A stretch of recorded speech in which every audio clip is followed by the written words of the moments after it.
Hi there, I'm Nancy Herring from Now We're Cooking. It's Tuesday, so it's time for tips, tricks, and treats. And today we're still continuing the flavors of fall message because it's such a fun time of year. And we're going to make pumpkin bread pudding. Bread pudding is really a custard with a bunch of bread, and often it's made when you have leftover bread that turned a little stale, turned a little dry, and you needed to freshen it up a little bit. This one uses raisin bread. So I don't have old raisin bread, I bought new raisin bread. But there's the bread component, the custard component, and the pumpkin component. So what I have in this skillet is 1 can of, oh, I didn't put my spices in.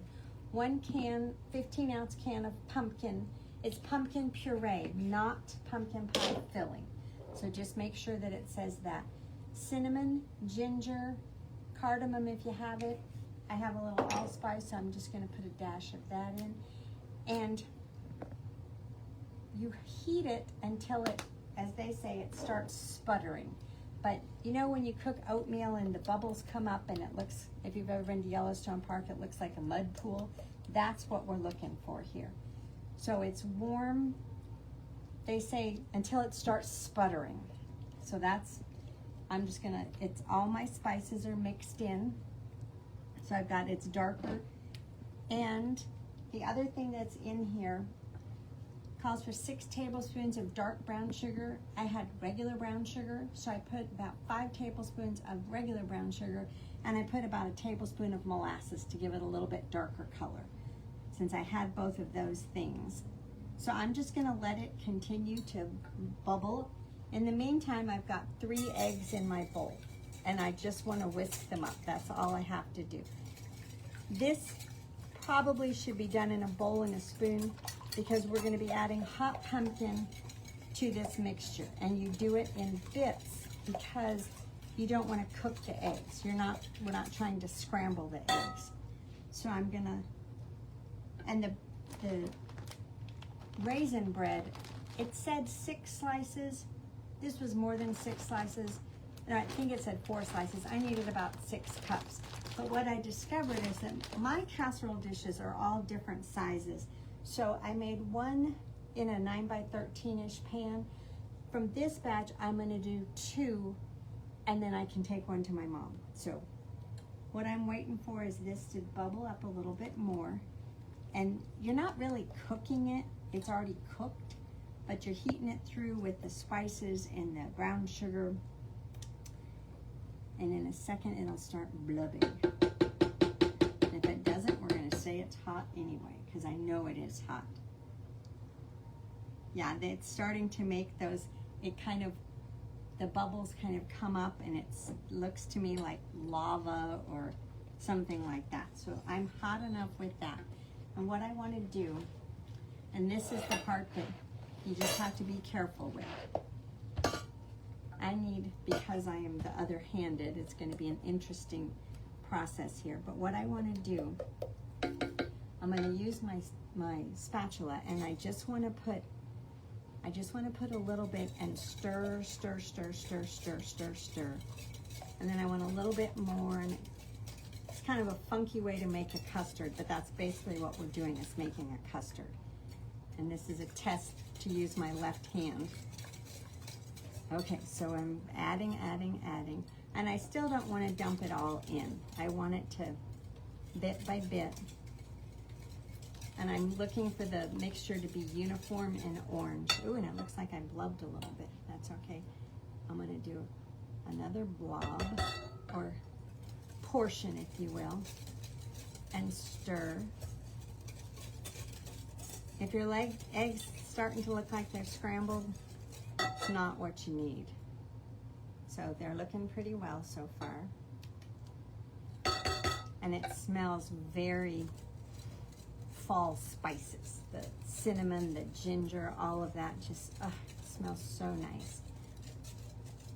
And you could actually, if you wanted to, cook this mixture and have a pumpkin custard. You could put this in ramekins, put them in a little water bath in a 9 by 13 pan, and you could have pumpkin custard. That would be, and not do bread pudding at all. Get that in there. get my spillage there. Okay. So I want to keep stirring this so it's smooth, it's uniform, it's orange all the way through. The cream mixture is half and half. This is 2 cups of half and half. So it's rich, but not as rich as if you were using heavy cream. Heavy cream, but richer than if you were using milk. So again, adding it, stirring it, and I'll have a lovely liquidy pumpkin mixture.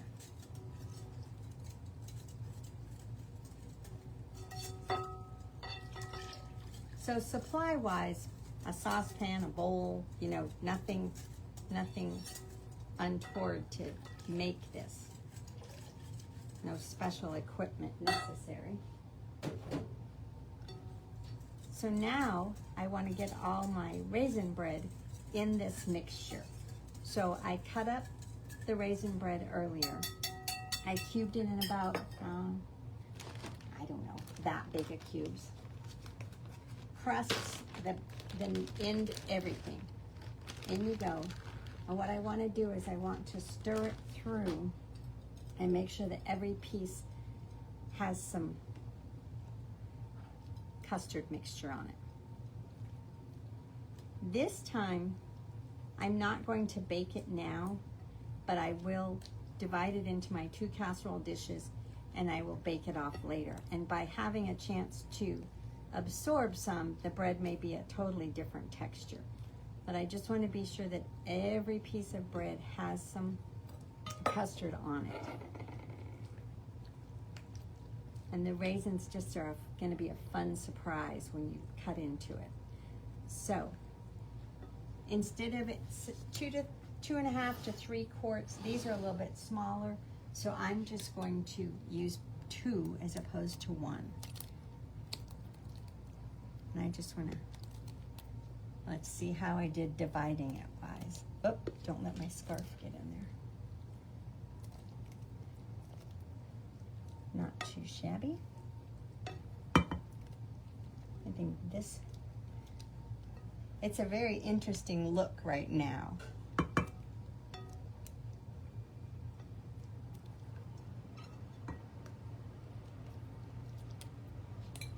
And if you didn't know this was a sweet dish, you might think it's a savory dish just based on the colors. You might think it was like some sort of chicken stew or something. So the last of the custard in here, and then a little bit more in here. Now, how to cook this is to, about a 325 oven, you bake it covered for the first 20 minutes. If your casserole dish has a cover, that's great. If it doesn't, just cover it with foil. And then after 20 minutes, you take the cover off, and then you sprinkle it with about 3/4 of a cup of chopped walnuts and put it back in the oven. So that gives you a little crunch on the top. If you don't like walnuts, you can certainly use pecans. So I'm going to move this over here. Then, through the magic of pre-prepping, this is the one in the 9x13 pan. Isn't that pretty? It's just so, and it smells so delightful. So if I really was into it, and unfortunately I wasn't today, I would have made whipped cream to go on top of it. And a lovely addition to whipped cream for a dessert like this would be to put a little brandy and a little sugar in your whipping cream and then dollop it on top. You can also pour a little caramel sauce, a prepared caramel sauce, and really have a decadent dessert. Failing the whipped cream, you could also put maple syrup on it and serve it for breakfast. So you've got all kinds of options for what to do with this. In the meantime, I'm just going to dish out a piece or a portion. And it's a lovely piece of bread pudding. And then I have to have a bite to see. The nuts are fun. They've got a nice little crunch to them. Very tasty. Very tasty. So an easy, kind of different pumpkin dessert. Pumpkin bread pudding, pumpkin, brown sugar, eggs, half and half, raisin bread, all kind of normal things. So I hope you give it a try. I hope you enjoy it. I hope you come shopping at Now We're Cooking. We're open 11 to 4, Monday through Saturday. On Friday nights, we're doing something called Gadget Hour. So we'll be demonstrating various products and maybe having samples from 4 to 6 on Fridays.